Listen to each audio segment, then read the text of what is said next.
As I stand here, the cold wind biting at my exposed skin, my heart races, not just from the danger I'm in now, but from the chaos I've witnessed unravel. I suppose you're wondering how I ended up here, at the edge of destruction. It all started quite innocuously, and to understand it fully, we need to go back to the beginning, to a time when the world was still a place of order and predictability. It was a time when people believed in the safety net of society, the invisible bonds that held us all together. I was just another individual in that global tapestry, naive to the fragility of our existence. Our downfall began with what many thought was a stroke of luck, a free cruise trip awarded to a few hundred souls, a getaway from the daily grind into what should have been a paradise at sea. Little did anyone know, it was the perfect setup for a disaster of unprecedented scale. The virus, a masterstroke of biological engineering, was introduced by a group from Eastern Europe.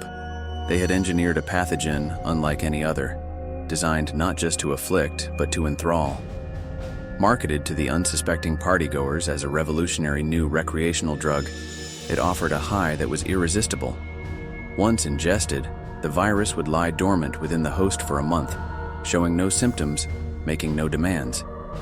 This dormancy period was its most diabolical feature, allowing it to spread unchecked, jumping from one host to another with each interaction, each handshake, each shared breath.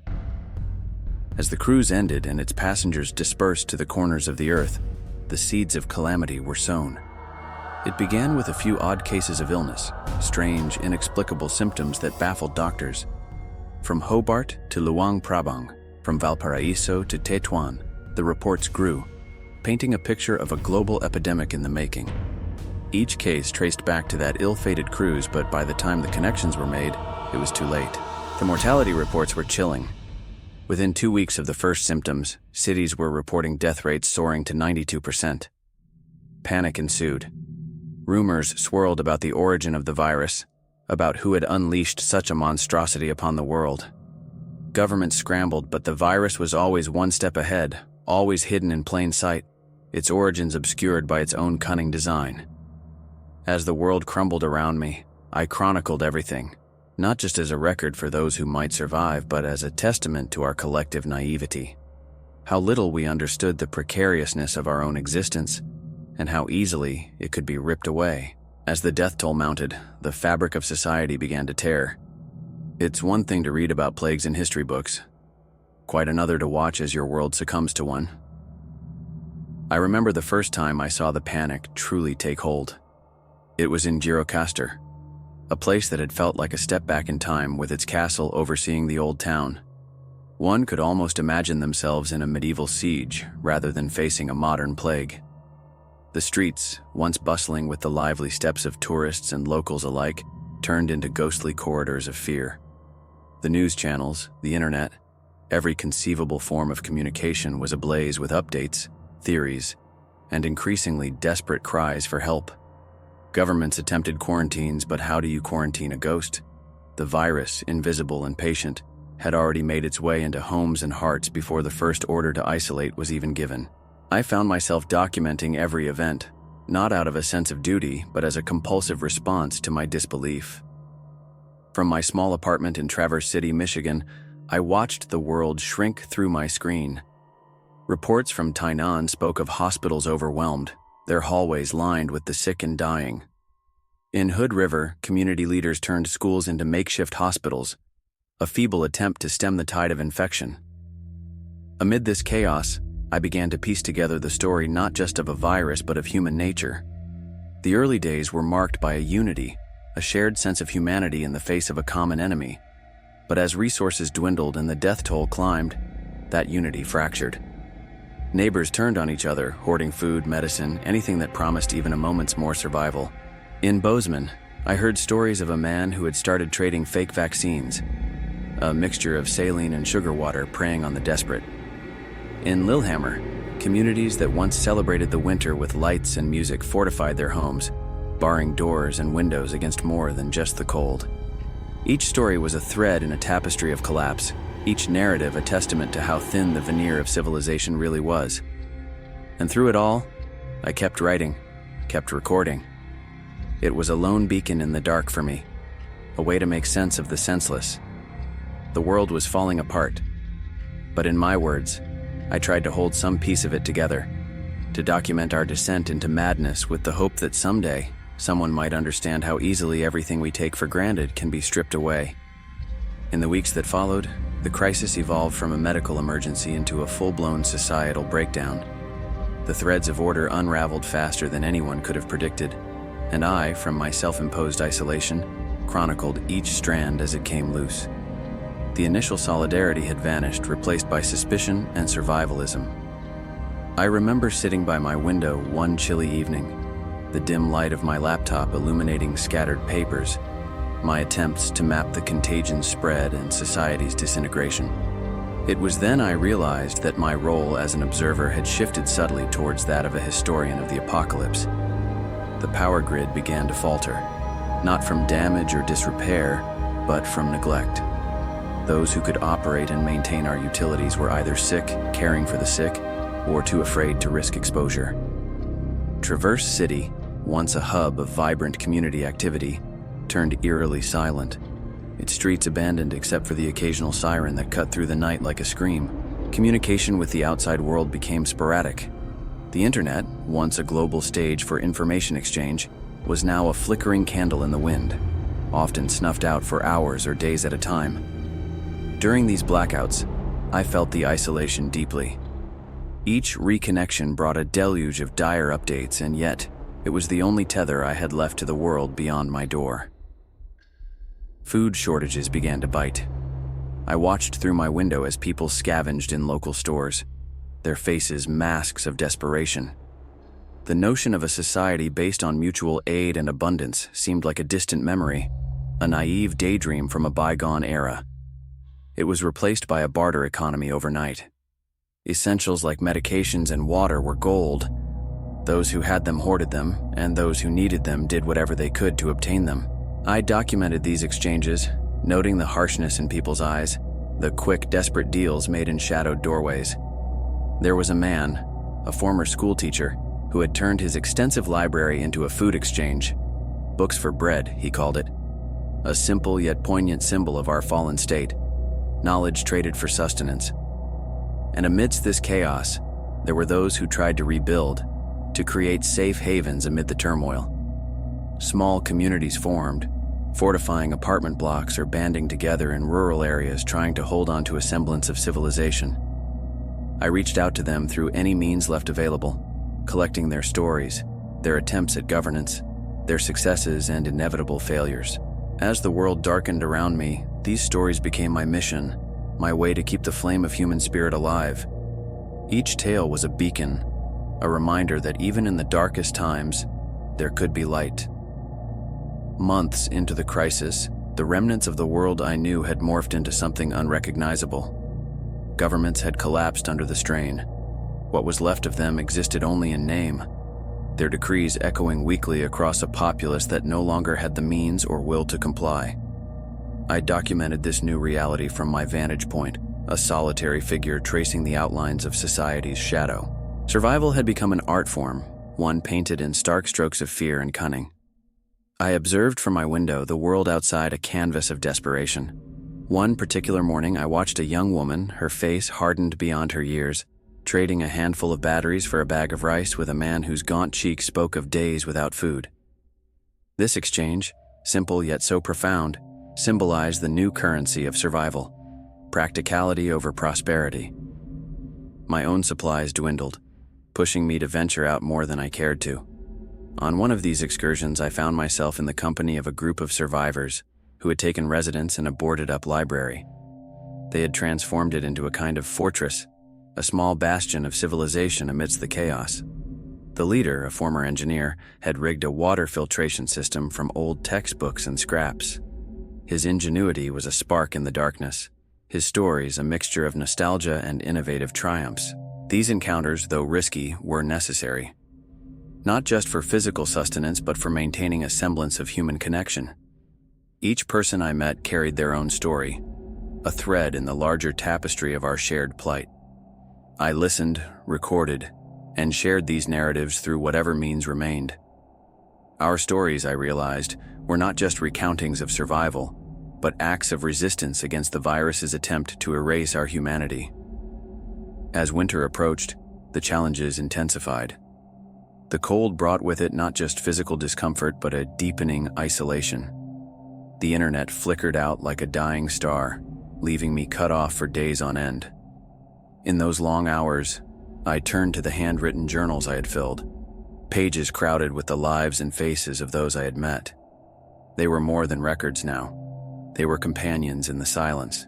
I learned of pockets of resistance not against the virus. That foe remained beyond our reach, but against the collapse of human decency. A doctor in Chesky Krumlov, despite the risks, had opened his home as a makeshift clinic, treating the sick with dwindling supplies. In Marfa, a community had rallied around a radio station, broadcasting messages of hope and guidance amidst the static of fear. These stories of resilience became the lifeline I clung to, a counter-narrative to the despair that threatened to engulf us.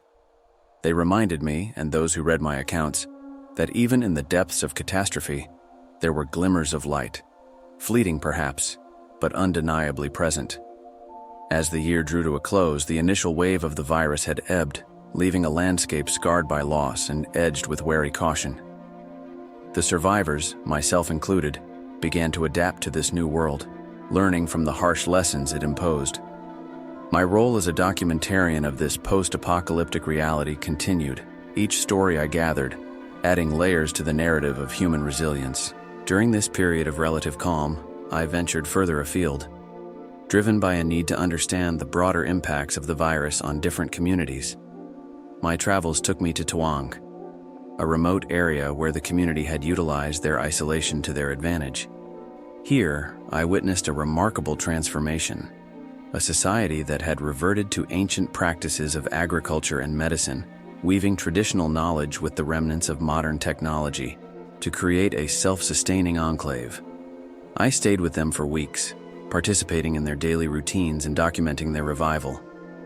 The elders spoke of the virus as a cleansing fire, painful yet purifying, forcing humanity to reconsider its priorities. These conversations, steeped in a mix of philosophical reflection and practical wisdom, offered a profound insight into the adaptive capacities of human societies.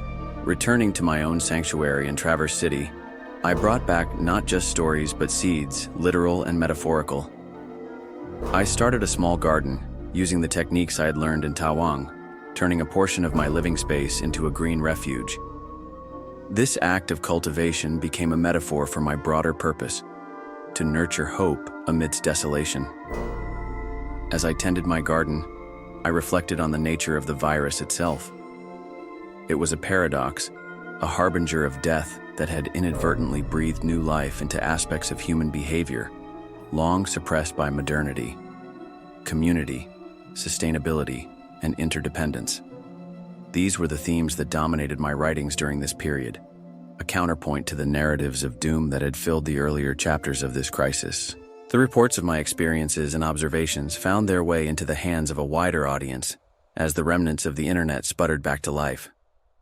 My blog became a meeting ground for survivors from around the world, each contributing their own stories of survival and reconstruction. Through this digital tapestry, we wove a collective memory of the crisis, a testament to the indomitable spirit of humanity. Yet, the virus was not done with us. Just as we had begun to find our footing, new variants emerged, each wave testing our resolve and the strength of our newfound systems. But armed with knowledge and the bitter wisdom gained from past mistakes, we faced these challenges with a fortified spirit. The world was not as it had been, and it never would be again. But in this new reality, we found new strengths, new ways to connect, and new reasons to persevere. In the years that followed, our adaptation to the post-virus world deepened. We were no longer merely surviving, we were evolving, learning to thrive in a landscape that had once seemed relentlessly hostile. My writings, too, transformed during this period. They became less about chronicling tragedies and more about highlighting the strategies and successes of communities that had turned adversity into opportunity. One significant shift was the resurgence of local economies.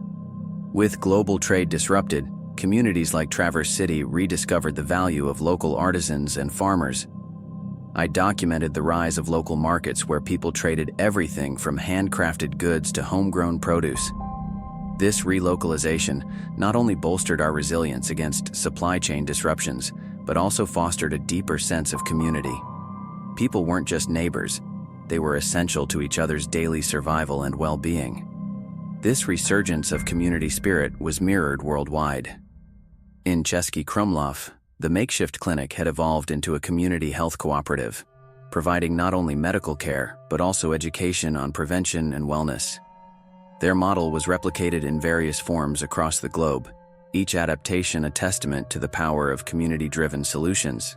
Technological innovation also played a pivotal role in our adaptation. In places like Tainan, where the tech industry had once flourished, remnants of the old technological prowess were repurposed to meet new needs.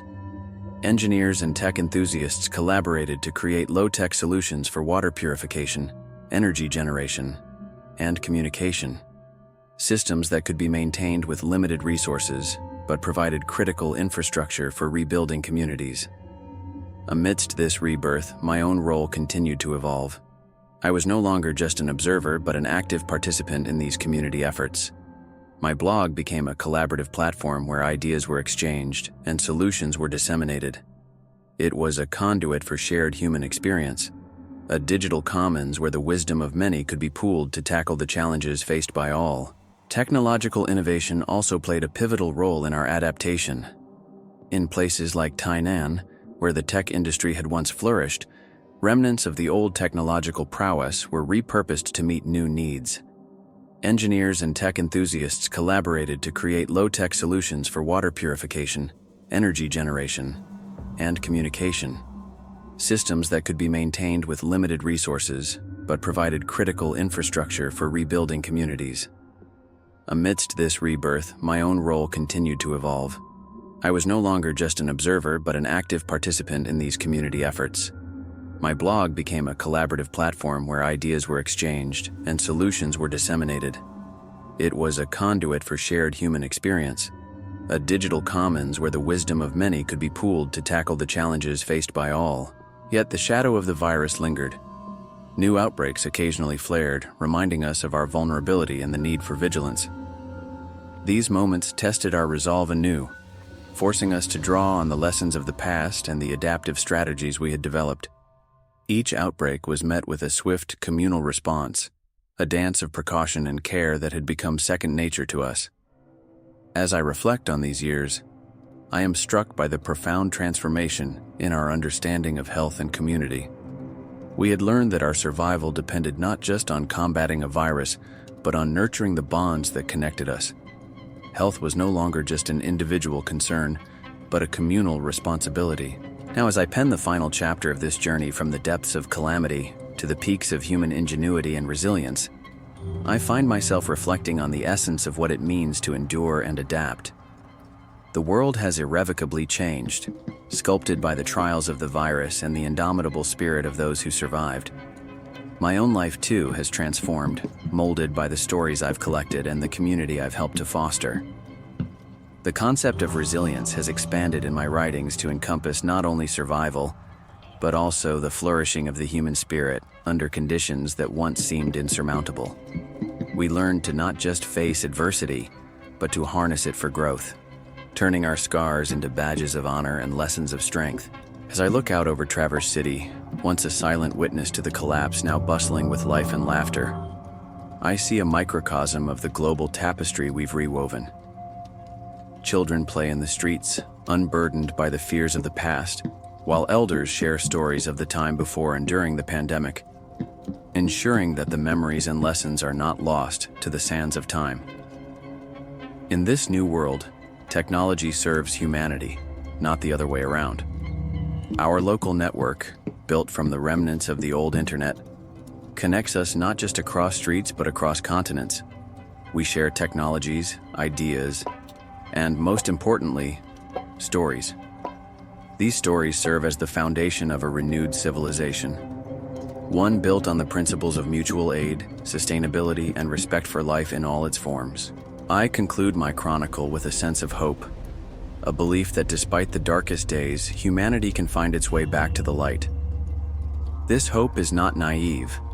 It is forged in the fires of reality, tested by trials, and proven by the small acts of kindness and cooperation I've witnessed day after day.